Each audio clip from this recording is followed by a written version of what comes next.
Hello, what's in the fight? That's the time. My name is Death Kill. Yeah. So, let's do top.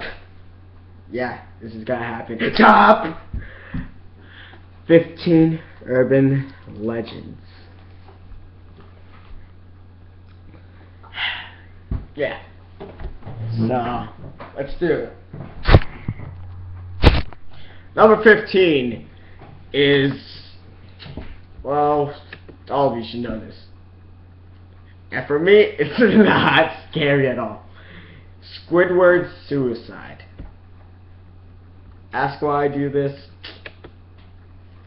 Okay, I get a little scared while watching it. Wow. It's just kind of scary.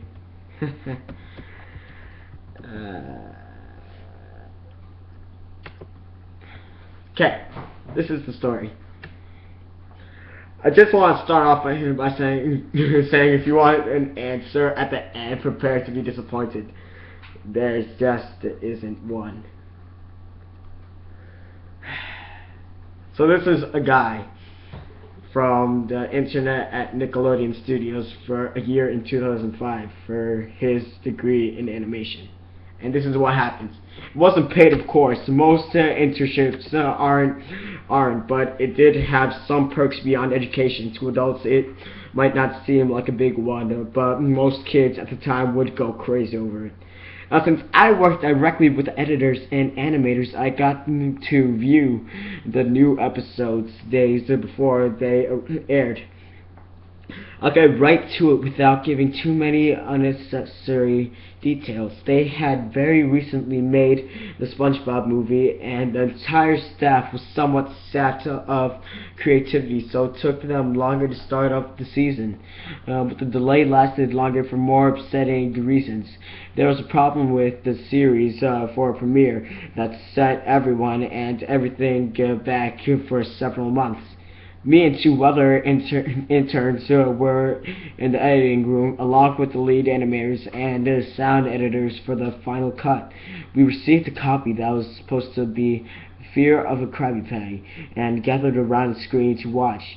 Now, given that it isn't final yet, animators often put up a mock title card, sort of an inside joke for us, with phony, oftentimes lewd titles such as "How Sex Doesn't Work" instead of "Rockabye Bivalve."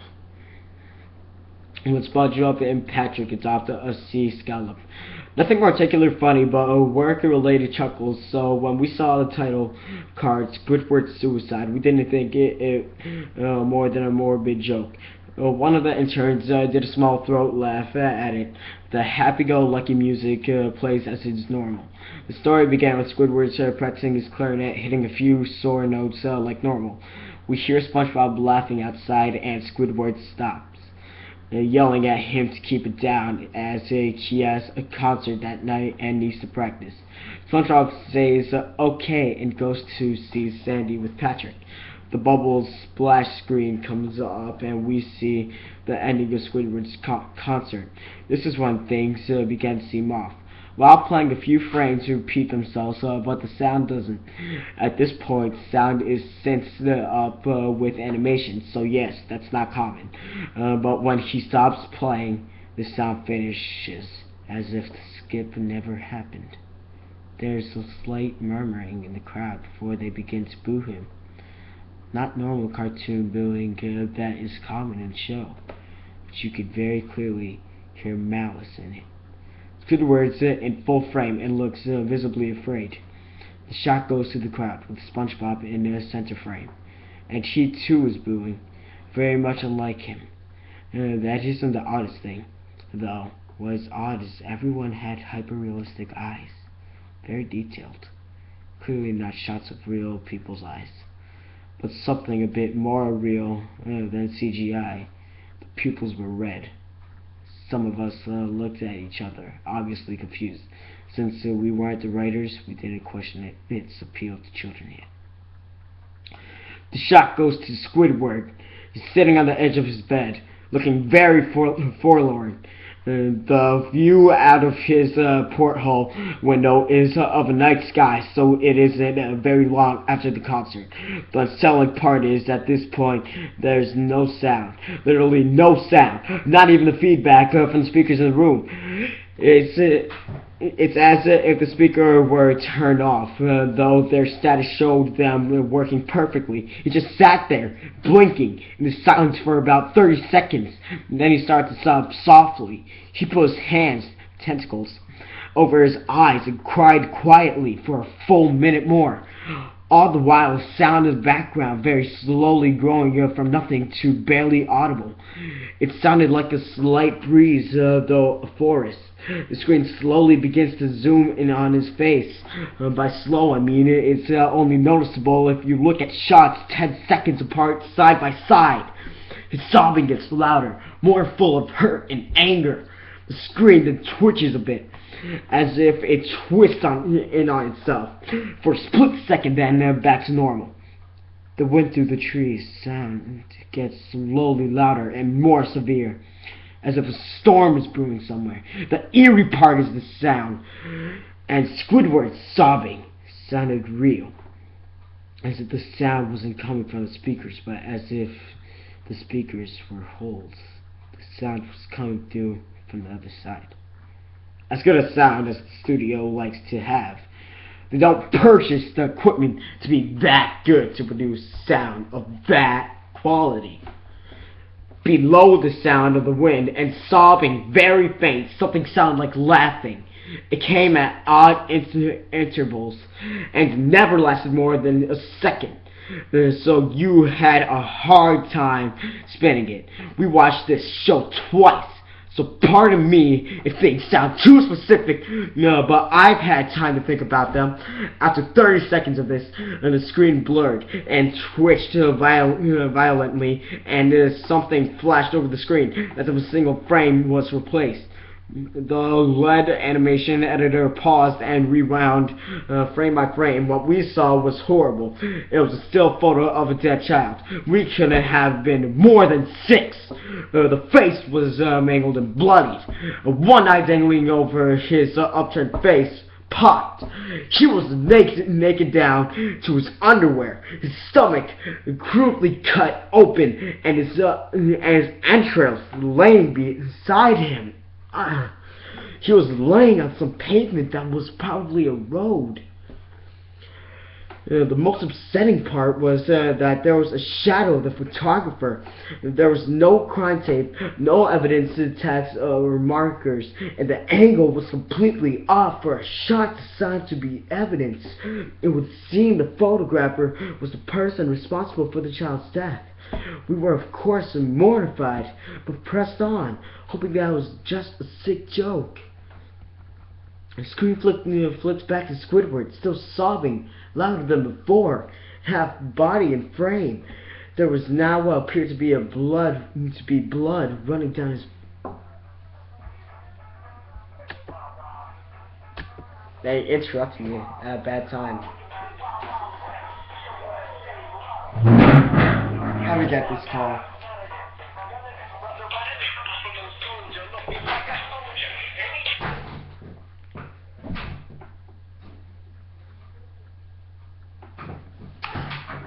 It's my girlfriend.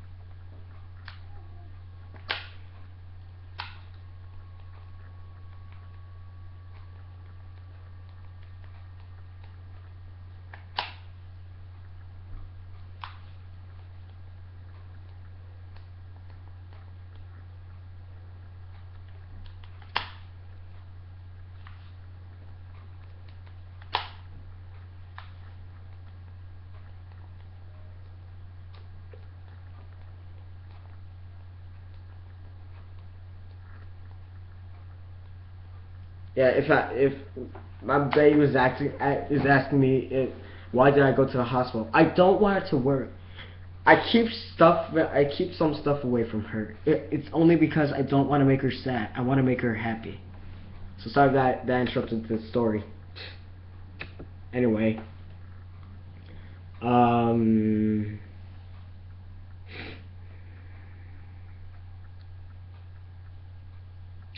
me see.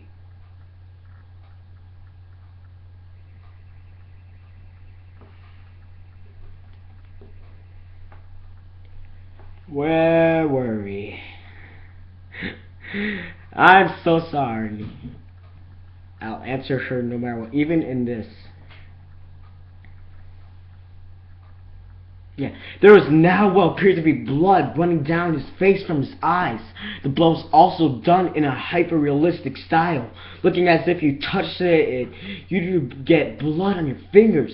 The wind sounded now as if it were that of a gale blowing through the forest. There were even snapping sounds of branches, the laughing, a deep baritone, lasting at longer intervals and coming more frequently.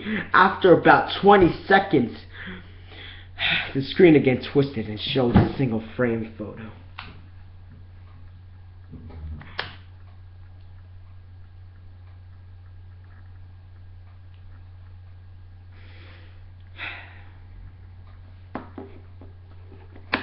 The editor was reluctant to go back. We all were. But he knew he had to. This time the photo was that of what appeared to be a little girl, older than the first child. She was laying on her stomach, her breasts in a pool of blood next to her. Her left eye was two popped out and popped, naked except for her underpants. Her entrails were piled to top of her above another crude cut along her back. Again, the body was on the streets, and the photographer's shadow was visible, very similar in size and shape to the first. I had to choke back, vomit, and one intern, the only female in the room, ran out. The show resumed. About 5 seconds after the second photo played, Squidwards went silent, as did all sound, like it was when this scene started. He put his testicles down, and his eyes were now done in hyper-realism, like the others were in the beginning of this episode. They were bleeding, bloodshot, and pulsating.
He just stared at the screen, as if watching the viewer.